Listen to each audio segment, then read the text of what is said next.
मत छेड़ युवा को, लड़ना मुश्किल होगा। ये इतिहास ऐसा लिख देंगे कि पढ़ना मुश्किल होगा। सरकारी नौकरियों के लिए प्रतियोगी परीक्षाओं की तैयारी कर रहे छात्रों के जीवन में एसएससी नाम की सिर्फ एक समस्या नहीं है, पूरे कुएं में ही जैसे भांग पड़ी हो। लड़के लड़कियां बैंकिंग की तैयारी करें या रेलवे की, रहेंगे परेशान ही। रास्ता बदलकर राज्य सरकार की नौकरियों का पर्चा भरेंगे तो शिक्षक से लेकर कोतवाल और चपरासी से लेकर तहसीलदार तक सबके रिजल्ट अटके नजर आते हैं। अगर नौकरियां नहीं दी गई और अब अगर रोजगार पे बात नहीं हुई तो इस देश का युवा गले में बेरोजगार का पट्टा डाल के घूमेगा। जो ये मीडिया सरकार के कहने पे ये दिखा रही है कि सब कुछ अच्छा चल रहा है, ये बहुत दिनों तक नहीं चलने वाला। इससे सरकार का ईगो इतना बढ़ चुका है कि आज सरकार खुद को देश से ऊपर समझने लगी है।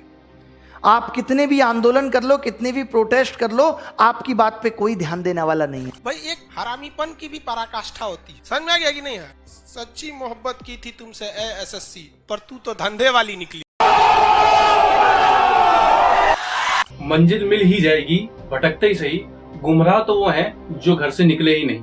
इसी को सोच के हर स्टूडेंट, हर विद्यार्थी घरों से निकल के हजारों किलोमीटर दूर अपनी तैयारी के लिए जाते हैं और वहां पहुंचने के बाद जब वो अपनी तैयारी चालू करते हैं, बड़े ही लगन और उमंग के साथ सालों भर तैयारी करते हैं, इतना अच्छा स्कोर लाते हैं, 200 में से 200 स्कोर लेके आते हैं, फिर भी उनकी सिलेक्शन की कोई गारंटी नहीं होती। सिर्फ स्टेडियम का नाम बदलने से सोल्यूशन नहीं निकलेंगे। लेकिन विडंबना तो देखिए, देश का सबसे बड़ा स्टेडियम देश के सबसे बड़े खिलाड़ी के नाम पे ही रखा गया। अच्छा, अभी यूपी में फिल्म सिटी भी बनने वाली है, तो उसका भी नाम आप कृपया करके योगी आदित्यनाथ चलचित्र नगरी को रखें। लेकिन हमारे जैसे जो स्टूडेंट्स हैं, उनकी तो गुहार सुनिए आप। हर दिन ट्रेंड करवाया जा रहा है मोदी रोजगार दो को। क्या आपने उस विषय पे कोई मीटिंग रखी? क्या आपने उस पर कोई बात करी? नहीं। आप क्यों करेंगे? आप तो बोलते हैं इन सज्जन को क्या तकलीफ है भाई।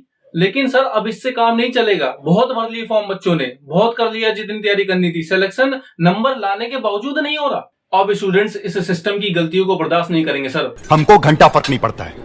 बहुत भर लिए फॉर्म, बहुत कर ली तैयारी, क्योंकि इतनी तैयारी करने के बावजूद भी 200 में से 200 अंक लाने के बावजूद भी सिलेक्शन की कोई गारंटी जब ना हो तो बच्चा उंगली उठाएगा और आपसे सवाल पूछेगा। सिर्फ बटन दबाने के बाद उंगली पे स्याही लगाने से खुश हो जाना ही लोकतंत्र नहीं, उस उंगली पे लगी स्याही की फोटो डाल के सोशल मीडिया पर खुश हो जाना ही लोकतंत्र नहीं, बल्कि उंगली उठाकर अपने हक के लिए सवाल पूछना ही भी लोकतंत्र है। तो हम अपने हक के लिए उंगली उठाएंगे और सवाल पूछेंगे। तो जो भी स्टूडेंट्स अभी तक इस मुहिम को फॉलो नहीं कर रहे हैं, वो तो भला है हमारे कुछ एजुकेटर्स का, जो कि इस मुहिम को बहुत ही योजना के साथ अच्छी तरीके से आगे बढ़ाने की कोशिश कर रहे हैं। नहीं तो हमारे जो देश की चौथा स्तंभ जिसे माना जाता है मीडिया, वो तो अब क्या ही कर रही है आप देख ही लीजिए। मतलब इतने किस्म के वो मीम मटेरियल बन चुकी है हमारे देश की मीडिया। ठीक है, वो चौथा स्तंभ नहीं रह चुकी है अब हमारे देश। वो लड़के, वो स्टूडेंट्स जो हजारों किलोमीटर दूर से तैयारी करने के लिए, उनका तो दर्द समझिए। जो एक छोटे से 8 बाय 10 के कमरे में रह के 2-2 साल 3-3 साल तैयारी कर रहे हैं, उनका तो दर्द समझिए। वही खिड़की, वही दरवाजे, वही आंगन याद आता है। आज भी अकेला होता हूं तो घर याद आता है। ये वही लड़के हैं जो इन बातों को सोच के परेशान है कि 3 साल 2 साल इतने समय के बाद, इतनी अच्छी लगन के साथ तैयारी करने के बाद भी सिलेक्शन नहीं हो रहा। अरे कुछ तो कीजिए सर, आपके हाथ में ही सारी चीजें हैं। हम तो सिर्फ रिक्वेस्ट कर सकते हैं और रिक्वेस्ट ही कर रहे हैं। तो आप सभी स्टूडेंट्स को तैयार रहना है 25 फरवरी सुबह 11 बजे के लिए, क्योंकि सभी स्टूडेंट्स अपना योगदान दीजिए इस मुहिम में, और तभी आगे कुछ हो पाएगा।